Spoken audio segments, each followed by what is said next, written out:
Hello everyone, and welcome back to another episode of Brick City. Today, we're bringing class, elegance, and a whole lot of gold into the city with a real showstopper, the Pantasy Opera House. This set has been called by many, myself included, one of the best builds of 2025. With all its ornate details, those gleaming gold elements, and 0 stickers. Yes, 0. It truly captures the charm of a grand European opera house. It's one of those buildings that immediately elevates the vibe of your Lego city.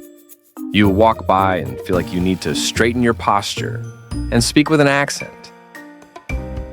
Now, I have to admit, this build gave me almost no trouble at all. The footprint is slightly smaller than the standard 32 by 32, clocking in at 28 by 32. That meant just adding a strip of 2 by 2 tiles along the sides and voila, it's a perfect fit. But even so, today you're joining me for a few minutes of behind-the-scenes action. Yes, the glamorous world of base construction. As usual, I used spare and recycled parts to build the foundation. No fancy pieces here, just practical building. The set sits on a raised base, which I really like. It makes it much easier to run wires later if I want to light it up. Plus, it's sturdier and easier to move around when needed.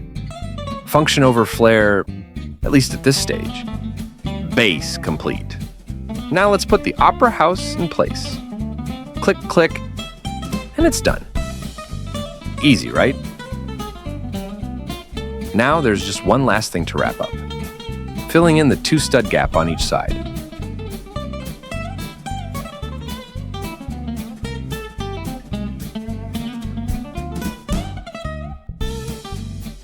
You'll probably notice the tiles don't all match perfectly in color. But hey, real sidewalks are patchy too. And let's be honest, I'm not ashamed to say I can't throw too much money at this right now. Priorities, right? Brick City is growing, but it's on a budget. There's one curious thing though. Unlike other fantasy buildings, this one uses dark gray tiles for the sidewalk instead of light gray.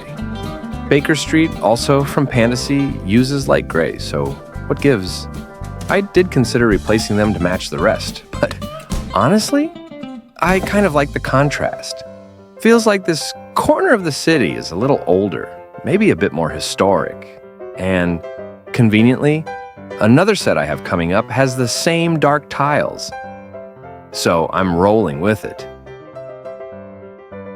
And yes, I do plan to light this beauty up.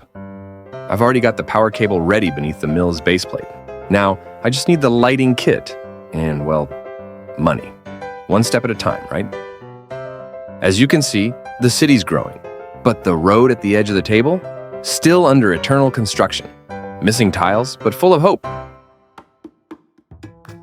Now, time for one of my favorite parts, choosing the minifigures. So drum roll, please. First up, making a dramatic entrance straight from the LEGO CMF Series 24, we have the Rococo Aristocrat. She's absolutely fabulous. Though sadly, her little dog companion has mysteriously disappeared. Maybe it's backstage? And joining her is a character with serious flair for the dramatic. None other than Lord Sam Sinister, also known as Baron von Barron. I actually found this legend at a flea market in surprisingly great condition. Who knew a villain from the Adventurers line would end up outside the opera? So are they starring in a play together? Planning a jewel heist? Or maybe they're just arguing about who's more overdressed? Drop your theory in the comments. I'd love to hear it.